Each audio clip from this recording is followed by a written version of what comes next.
Hi, I'm Gail Kulp at the CETO Foundation, and I'm pleased and excited to be here today with Scott MacGregor and Cristin Plaice from Rapid Media. They're winners of our 2020 National Boating Industry Safety Awards in the marine media category. So we're really excited to be here to talk with them. Thank you both for being here. Thanks, Gail. Yeah, thanks, Gail. Thanks for having us and hosting us. Definitely. And since the awards were done virtually, we didn't get a chance to actually meet with you in person. They were in Dealer Week in December. So we decided this would be a great chance to sit down and talk about all about Rapid Media and your award-winning entry. So can you tell us a little bit more about it? Sure. So we're a paddle sports media company. So we have a couple different magazines, both for consumers and for the trade. So we have Paddling Magazine, we have Kayak Angler. We do a paddling film festival, which in a regular non-COVID year tours to 130 cities around the world. And then we also have another magazine that goes out to the trade called Paddling Business. So that's our owner and our publisher, and I'm in marketing. So we partnered with Jim Emmons at the Water Sports Foundation, who's then funded by the Coast Guard's not-for-profit grants of some kind. So we partnered with Jim to try and create a so the program is to basically we're trying to change the attitudes and behaviors in paddle sports to adopt a better safety culture. And we're doing that through, there's some advertising and getting that out to both the trade, but also kind of the enthusiast level of the consumers, the influencers. Definitely. So we're doing it through advertising, but we're also doing it through content and messaging in the content that we're creating. Yeah, so the overarching goal of the campaign is to reduce deaths in paddle sports. A lot of them are due to drowning, but there's other, risk factors that people are like not having a paddling plan in place when you're going out on the water, not dressing for immersion, all of the risky factors associated with paddle sports deaths. So to reduce those, we kind of created a public awareness, education, and role modeling campaign. So one target market is people who are paddling, the avids, so people reading our magazines, consuming our media online. And then the other side of things is targeting the trade. So retailers, liveries, people renting boats out to new paddlers. And then how can we influence those people to role model better decisions and adopt safer paddling practices and, promote those to the people that they're influencing as well.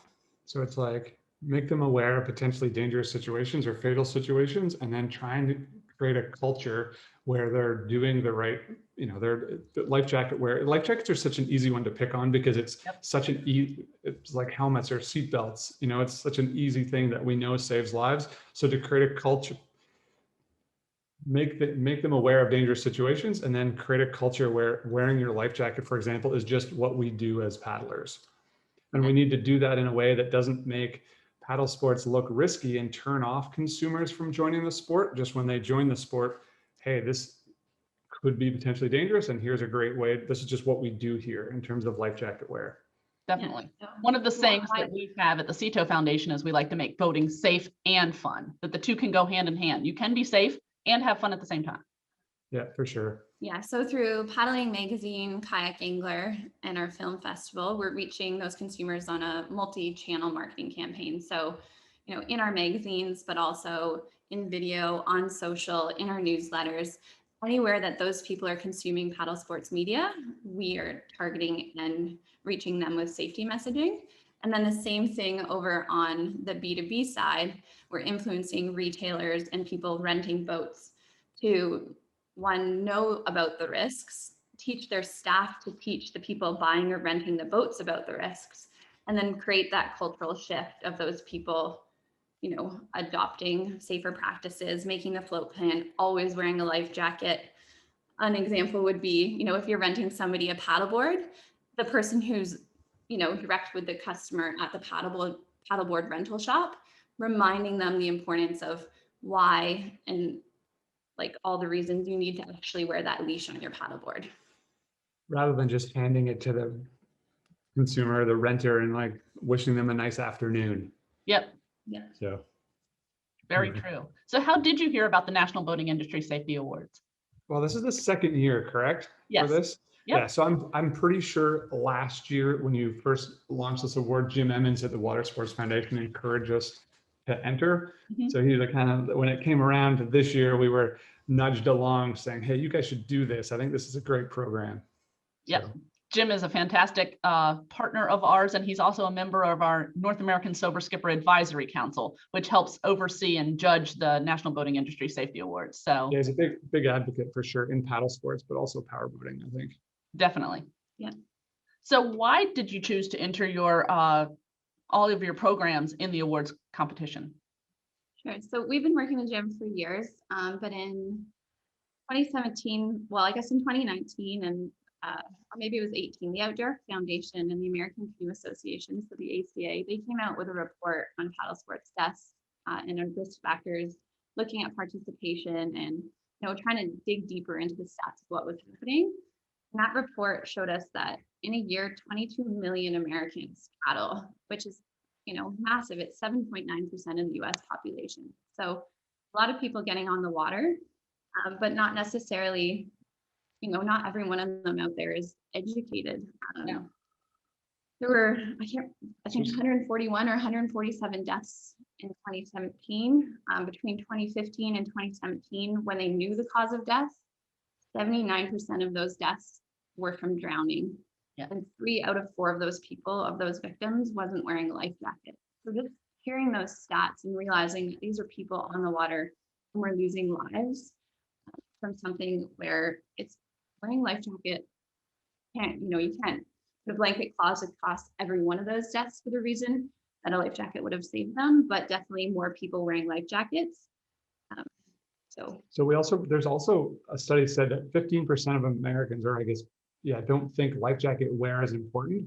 And 15% seems like a small number until if you do the math on that, it's like 3.4 Americans who are at 3.4 million are like not wearing their life jackets at that point, which seems crazy to us. And it just indicated this massive cultural problem, and we wanted to figure out how we can help with that cultural shift. How can we encourage people to wear life jackets?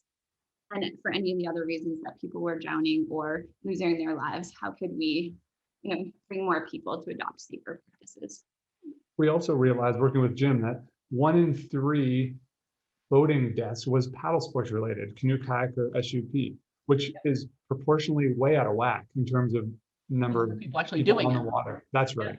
And public awareness campaigns and So you've been working on this strategy for a long time. Do you have any quantifiable outcomes or results that you can share? Yeah, so there's 3 ways. There's kind of 3 ways we're doing this. So this is an ongoing, this particular program is in the 2nd year, where we're going into our 2nd year. But every year, the Water Sports Foundation kind of measures. We do surveys to see how we're having, and we are having a positive effect on attitudes and behaviors towards creating a better safety culture. And then for the last 2 years, the Coast Guard, or the last 2 reporting years, the Coast Guard deaths in paddle sports are actually decreasing, which is pretty fantastic to see. And we're seeing at the magazine, our editors are seeing it, we're seeing it on social, and we see it in the stuff that's not necessarily crossing our desks, but like catalogs and things at the brands level, like people advertising paddle sports. We're seeing a shift in almost everything. Almost every photo now has a life jacket in it, and that wasn't the case 5 years ago. No, it's definitely been noticeable. We're really excited to see that change. And we're starting to see it in mainstream also, like more stock photos used by car companies in ads. People are now wearing life jackets. And all the way down even to our social media. So, we're not at this point keeping track, and maybe we should be, but we get tagged at Paddling Magazine or #PaddleForever or at Kayak Angler Mag, and the ratio of people and influencers who are tagging our magazines in those photos wearing life jackets is growing, which is fantastic.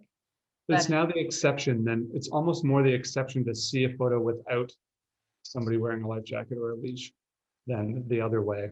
Yeah. With the Adams. Yeah. Yes. Right. So what does winning the National Boating Industry Safety Awards mean to Rapid Media? Well, we're kind of proud of it. It was fun. Yeah. And then what it does, I think, is if nothing else, is kind of, it's your foundation saying, hey, you guys are doing a great job and you're on the right track, and encourage us to keep doing what we're doing.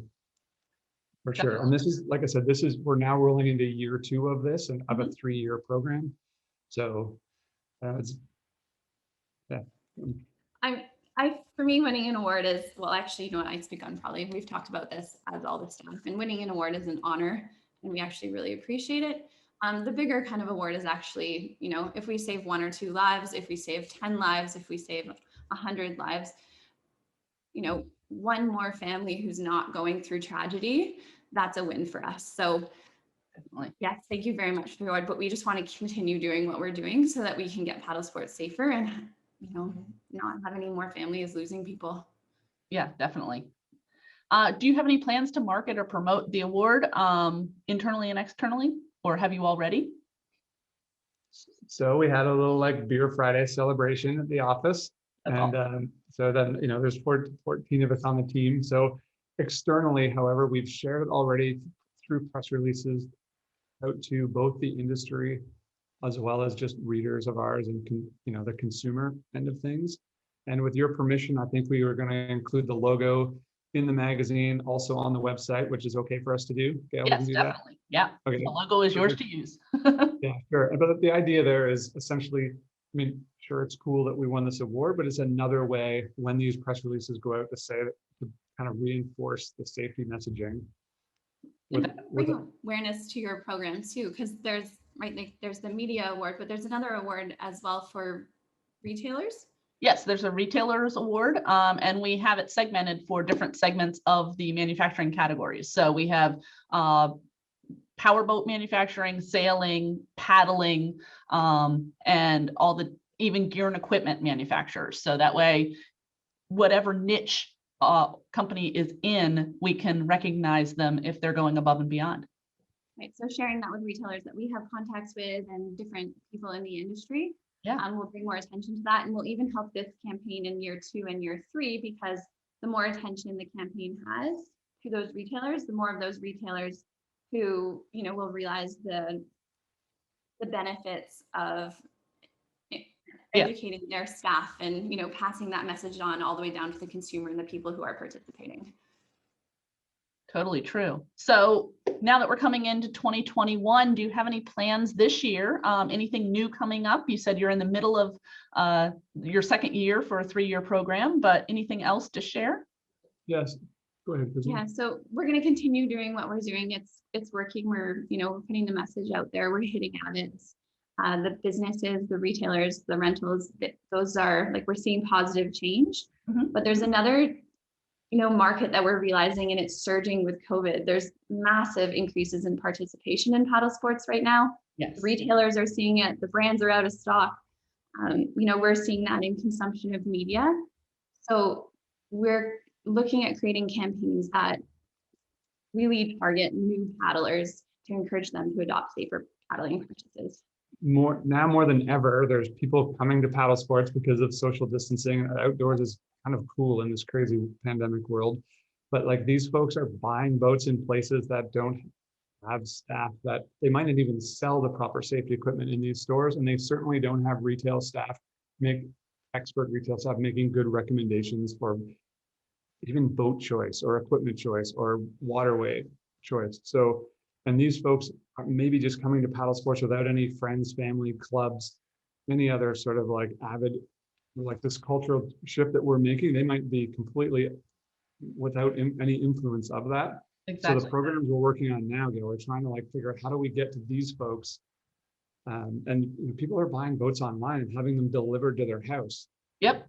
So, and then you're going straight to the waterways. So how Or do they're we going get to a big box store that sells everything from lawnmowers to kayaks to t-shirts.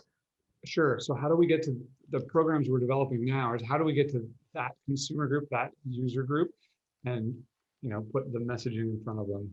And we know that they're influenced by lots of different factors, right? Like they're influenced at the buying decision phase. Yep. They are influenced by the media that they see. So, you know, we're going to continue making sure that no photo goes in our magazine of somebody not wearing a life jacket. Every photo has a life jacket. We need to make sure that we're influencing the avids so that when the new paddler meets an avid or joins a club, you know, that message is encouraged all the way down the chain. kind of back up. Yeah, definitely. Yeah, And they're finding where kind of- they're located. We're having the same thing with power boaters. Where are they finding their media so that we can reach them if they're brand new to boating? Because we want to get the safety message out to all boaters. Doesn't matter the type of boater, but where are they located so that, or what media are they consuming so that we can reach out to them there? Is it social media? Is it special TV channels that they're watching? What can we get? That's right. So the two programs, the current program in theory puts a positive safety culture. So when those people show up at the lake, everybody's already wearing life jackets and they just see that that's what You do. is new do. Same as ski helmets. If everybody's wearing a ski helmet, you're the new guy and you show up without a ski helmet, you know you need to wear a ski helmet. That's right. The culture is there the first time they're exposed to it. But then, like you said, how do we get to the folks that then take their kayak out on a waterway where they're not surrounded by other paddlers to see that? Exactly. So and it's never been more important, I don't think, than this boom we just saw. And I think the boom will continue again this year in I agree. 2021. We're for already sure. seeing it in 2021. People are already out buying things that were out of stock at the end of last season, and they're coming back in stock and they're getting them just as fast. Absolutely. Yeah. Well, I want to thank both Scott and Cristin from Rapid Media for taking the time to talk with us today. You can check them out at paddlingmag.com. Thanks, Gail. Yeah, thanks for having us, Gail. Thanks so much.